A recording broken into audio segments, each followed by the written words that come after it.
Top 10 anime of 2024। हाँ क्या इसके लिए लेट हो गया? अरे यही तो सही टाइम है इसको बनाने का, ताकि जिनको क्रंचीरोल रिकॉग्निशन नहीं दे पाया उनको मैं दे पाऊं। जहां एनिमे अवार्ड से हमको सिर्फ निराशा ही मिलती है, वहां एज अ क्रिएटर ये मेरी जिम्मेदारी है कि मैं आपको अच्छे शोज दिखाऊं। और इस लिस्ट को ऑथेंटिक बनाने के लिए मैंने बहुत सारे अंडररेटेड एनिमे देख डाले। इवन ब्लीच को भी 1000 ईयर ब्लड वॉर तक कैचअप किया ताकि उसको उसका डिजर्विंग स्पॉट मिल सके। Spoiler alert, it's very high in the list. तो शुरू करते हैं टॉप 10 एनिमे ऑफ 2024। अब देखो 10 स्लॉट्स बहुत ही लिमिटेड होते हैं और मुझे आगे जगह चाहिए। अब सोलो लेवलिंग को तो क्रंचीरोल ऑलरेडी काफी रिकॉग्निशन दे चुका है 9 अवार्ड्स थमाकर, including anime of the year. इसलिए मैं सोलो लेवलिंग को 10 के बाहर 11 पर छोड़ रहा हूं। And I am just praying that you won't kill me. Technically 2024 में केवल सीजन 1 आया था, जिसकी एनिमेशन डिसेंट थी बट कोई टॉप टियर नहीं थी। इवन अराइज वाला एपिसोड भी उतना इम्पैक्टफुल मुझे नहीं लगा, even though I liked it in the मानवा। असली हाइप आई थिंक सीजन 2 ने ही जनरेट की, जहां पर एनिमेशन एंड एडेप्टेशन बेटर हुई। And I even appreciated it for delivering a well animated climax battle Sung Jinwoo versus Beru, which was full of hype and goosebumps। और अगर आपको ऐसी ही hype वाली एक्शन मानवा पढ़ने का शौक है तो चेकआउट कीजिए ब्लैक रेज्यूमे। एक डिस्टेंट फ्यूचर में जब वॉर को मिलिट्री माइट से शांत नहीं किया जा सकता है, तब लोग सहारा लेते हैं प्राइवेट असासिन ऑर्गेनाइजेशंस का। ये एक एक्शन फील्ड मांगा है असासिन्स के बारे में, जिसमें एक्शन सिर्फ ग्रैंड स्केल नहीं है बल्कि बहुत वायलेंट भी है। And the story also kicks of instantly without wasting any time. दाइसुके Yamada एक 18 साल का जीनियस हैकर है। He even sits like L। अपने फादर की डेथ को इन्वेस्टिगेट करते हुए वो पहुंचता है उनकी ऑर्गेनाइजेशन एक्सोडस शिपिंग में, जहां वो फंस जाता है एलीट असासिन्स के बीच एक डेडली कॉन्फ्लिक्ट में after discovering the black resume, जो कि एक कार्ड की तरह है और केवल कुछ चुनिंदा असासिन्स को ही दिया जाता है, who have the freedom to do almost anything and kill anyone at their own discretion। भैया मानवा तो बहुत इंटरेस्टिंग है, पर इसको पढ़े कहाँ? विजिट करो voice.me को, जहां पर आप ऐसी हंड्रेड्स ऑफ मांगास एंजॉय कर सकते हैं। और अगर आप सोलो लेवलिंग फैन हैं तो इनका इसेकाई फीचर बिल्कुल मिस मत कीजिएगा, जिसके थ्रू आप खुद को एक सोलो लेवलिंग कैरेक्टर में बदल सकते हैं और अपने आप को उसके वर्ल्ड का पार्ट बना सकते हैं। It even gives you 3 options to choose from. So check out voice.me and dive deep into the world of manhwa. And now back to the video. Number 10, Mushoku Tensei season 2 part 2 / Re:Zero season 3 part 1। ये दोनों ही isekai अपने अपने तरीके से absolute peak हैं और इस list में अपनी जगह डिजर्व करते हैं। बट टू मेक श्योर कि इस लिस्ट में बाकी एनिमे भी अपनी जगह बना पाए, मैंने इन दोनों को एक ही जगह डाल दिया है, नंबर 10 पर, क्योंकि दोनों ही एनिमे 10 on 10 हैं। बात करें मुशोकु टेंसेई की तो शायद ये हर किसी के लिए नहीं है। Not everyone likes a repulsive protagonist, but मेरे लिए इट जेन्युइनली गिव्स होप। मैं खुद को कोई बहुत अच्छा इंसान नहीं मानता हूँ और मेरी खुद की सेल्फ इमेज भी काफी खराब है, but seeing someone like Rudeus rebuilding his entire life by bringing a change in himself, learning new things, overcoming traumas, falling in love, getting married and building a family, it genuinely fills me with hope that maybe it is not so bleak. Maybe even after making some mistakes we can still move forward। Season 3 में हम रूदिस को शादी करते हुए देखते हैं, घर बसाते हुए देखते हैं, बट एनिमे हमको रिमाइंडर जरूर देता है कि शादी करने से ही सब कुछ फिक्स नहीं हो जाता है बचवा। और भी गम है जमाने में मोहब्बत के सिवा, राहतें और भी हैं वस्ल की राहत के सिवा। बट ये कौन सी राहत ले ली, अब डिफेंड कैसे करूं? Re:Zero season 3 part 1 technically setup था पार्ट 2 के लिए, and on its own it feels incomplete, but quality में डिप ना, Re:Zero never does that. Starting में थोड़ा सा एक्सपोजिशन डंप था, लेकिन फर्स्ट एपिसोड को 1.5 घंटे का बनाकर it quickly moved on to the good stuff, जहां पर हमें 4 क्रेजी आर्च बिशप्स देखने मिले, wrath, greed, lust and gluttony, जिन्होंने तबाही मचा के रख दी। इनसे डील करना सीरीज के few of the most powerful characters के लिए भी बहुत मुश्किल था, बट इतनी सारी फाइटिंग एंड केओस में भी जो हाईलाइट थी वो थी हमारे सुबारू की स्पीच। हमारा डरपोक हीरो ना कभी हार मानेगा और ना ही मानने देगा, भले ही वो लूजिंग एंड पर क्यों ना हो। वेल, जिससे मुझे याद आया Makeine too many losing heroines. क्या आप जानते हैं कि अगर आप एक एनिमे गर्ल हैं जिसके बाल नीले हैं, आप पतली हो, छोटी हो, शाय हो, तो चांसेस आर कि आपका क्रश आपको प्यार में रिजेक्ट करेगा। He will really go for those big pom poms. Too many losing heroines anime के इसी ट्रोप का मजाक बनाता है। इवन जिसमें मेन कैरेक्टर है जिसके थ्रू हम इन लड़कियों की कहानियों को देखते हैं, वो भी खुद को एक बैकग्राउंड कैरेक्टर ही मानता है, यानी कि इस स्टोरी बैकग्राउंड कैरेक्टर्स की है जिनकी लाइफ हमेशा आइडियल नहीं होती। They struggle, they fall in love, they recover and they learn to live and enjoy the life that they have. Although show बहुत ज्यादा डिप्रेसिंग नहीं होता है, ये अपने ड्रामा के एस्पेक्ट को कॉमेडी और रोमांस के हिंट के साथ कवर करता है और एनिमेशन को ब्राइट एंड कलरफुल रखता है और A1 पिक्चर्स के कारण क्वालिटी भी टॉप नॉच है। Number 8, negative positive angler. अगर तुम मेरा चैनल फॉलो नहीं करते हो तो तुमने शायद ये नाम पहली बार ही सुना होगा। ये एक ओरिजिनल एनिमे है made by studio Nut. Yes, that's a real studio. Original anime अक्सर अनडिस्कवर्ड रह जाते हैं क्योंकि इनको हाइप करने के लिए कोई मांगा रीडर्स नहीं है, but I have got you covered. पूरे साल मैंने एनिमे ही तो देखे हैं। ये एनिमे फॉलो करता है हमारे प्रोटैगनिस्ट सुनेहिरो ससाकी को, जो कि एक कॉलेज ड्रॉप आउट है, फेलियर है और बहुत सारे कर्जे में डूबा हुआ है। रिलेटेबल लगा हो तो I can only pray for you bro. एक दिन जब वो अपने डेड कलेक्टर से भाग रहा होता है तब उसकी मुलाकात होती है फिशिंग कर रहे कुछ लोगों से जो उसकी जान बचाते हैं। कुछ घंटे जब करने को कुछ नहीं होता है तो वो भी उनके साथ फिशिंग ट्राई कर लेता है और ना चाहते हुए भी उनके ग्रुप में इन्वॉल्व हो जाता है और उनके कन्वीनियंस स्टोर में काम करने लगता है क्योंकि कर्जे में उसका घर जा चुका है और उसे पैसों की सख्त जरूरत है। एक हेल्दी ग्रुप ऑफ फ्रेंड्स, एक नई हॉबी और एक कंसिस्टेंट जॉब तुम्हारी लाइफ का कोर्स कैसे ठीक कर सकती है, ये एनिमे वो हमको दिखाता है। हम सुनेहिरो को एक पैसिव इंडिविजुअल से जिसके पास कुछ भी करने की मोटिवेशन नहीं है धीरे धीरे एक्टिव बनते हुए देखते हैं, जो कि काफी फुलफिलिंग था। नंबर 7, डिलीशियस इन डंजन। मेरी लिस्ट में इसको इतना नीचे देखकर तुम्हें मुझे गाली देने का मन तो बहुत कर रहा होगा, लेकिन याद रखें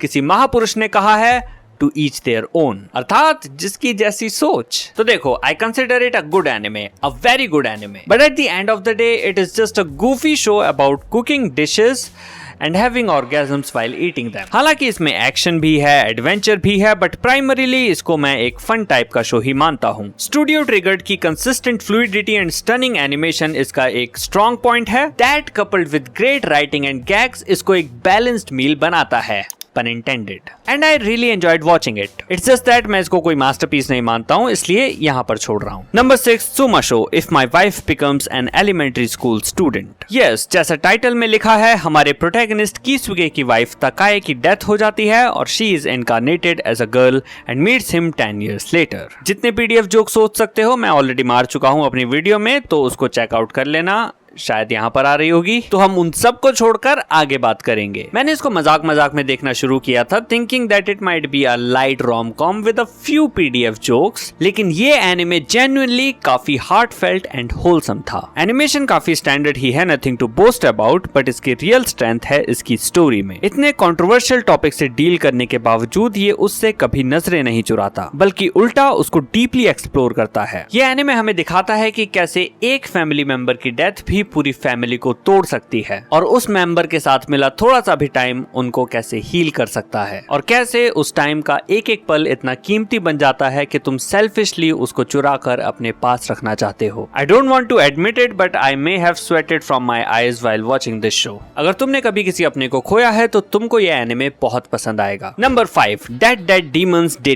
डिस्ट्रक्शन। जब मैंने पहली बार इसका नाम सुना था तो मुझे लगा था कि हैं ये क्या है, पर जब मुझे पता चला कि इसको ओयासुमी पुनपुन के ऑथर इनियो आसानो ने बनाया है तब मेरा इंटरेस्ट आया। नाउ मैंने पुनपुन पढ़ी है and it is one of the highest rated mangas to ever exist, but it is also the most depressing shit I have ever come across and I don't recommend reading it. See, Asano is a little effed up here. वो अपनी stories में humanity की सिक side को explore करते हैं जिसको शायद कमजोर दिल वाले देख भी ना पाएं। इसके चलते पुनपुन तो शायद कभी अडेप्ट भी नहीं होगी, तो dead demons is the only safe option for you to witness the greatness of Asano. So ये है किस बारे में? It is about alien invasion. एक दिन टोक्यो के ऊपर एक एलियन शिप आकर खड़ी हो जाती है। नो अटैक, नो कम्युनिकेशन, बस खड़ी है। दुनिया भर की गवर्नमेंट्स अपने अपने तरीके से उस पर कार्रवाई करती हैं, लेकिन हमें दिखाया जाता है आम लोगों का पर्सपेक्टिव, जिसमें हमारी क्यूट गर्ल्स का एक छोटा सा फ्रेंड ग्रुप भी शामिल है। बट ये आसानो की स्टोरी है। It is not cute girls doing cute things, it is cute girls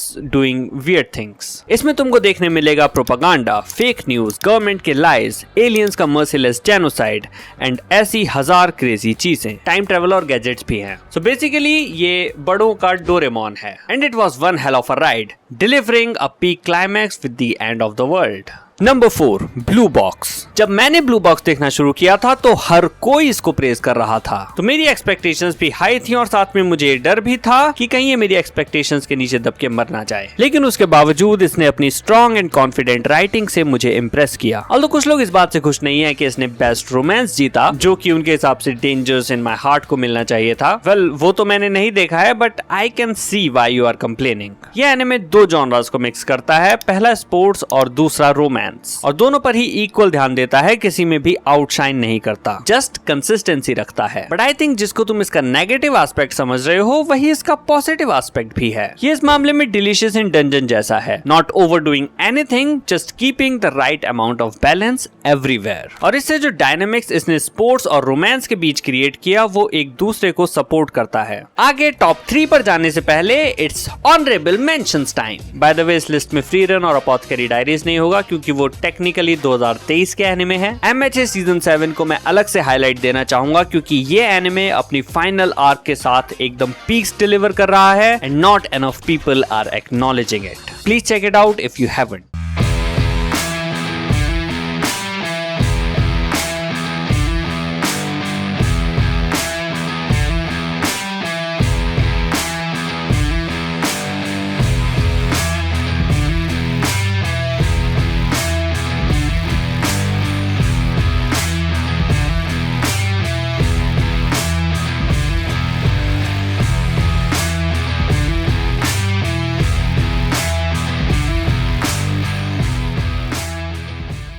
number 3, Dan Da Dan. Okay, you already know this.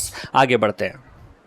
मजाक कर रहा हूं, बट नया क्या बोलूं मैं इसके बारे में। ये एक वियर्ड शोनन है about ghost, aliens and people getting naked over every other episode, and I love all the 3 things. ये शो टैकी है, एंटरटेनिंग है, इसमें कॉमेडी अच्छी है, एक्शन अमेजिंग है एंड एनिमेशन तो टॉप नॉच है, थैंक्स टू साइंस सारू, जिन्होंने अडेप्टेशन को इतना एनहांस किया कि जिस मांगा को मैं सिर्फ फन टू रीड समझता था उसने मुझको इतना इमोशनल कर दिया जितना मैंने कभी सोचा भी नहीं था। एग्जैक्टली जानना चाहते हो किस बारे में बात कर रहा हूँ तो इस वीडियो को चेकआउट कर लेना। हो सकता है एट दिस पॉइंट तुमको ये ओवररेटेड भी लगने लगा हो, but believe me it is good and it deserves this spot. आगे सीजन 2 और मूवी भी लाइन में है जो इस साल फिर से धमाल मचाएंगी। Number 2, Bleach 1000 Year Blood War part 3। Believe me, मैं पहले इसको लिस्ट में डालने भी नहीं वाला था, थिंकिंग कि कितना ही अच्छा होगा। ये ब्लीच फैंस तो डिल्यूजनल हैं, कुछ भी बोलते रहते हैं। After catching up to Hueco Mundo मेरा ओपिनियन कुछ ऐसा ही हो गया था। Soul Society was amazing but that's it. उसके बाद ब्लीच मुझे बहुत ही बोरिंग लगा। All this aura farming wasn't my cup of tea my dear.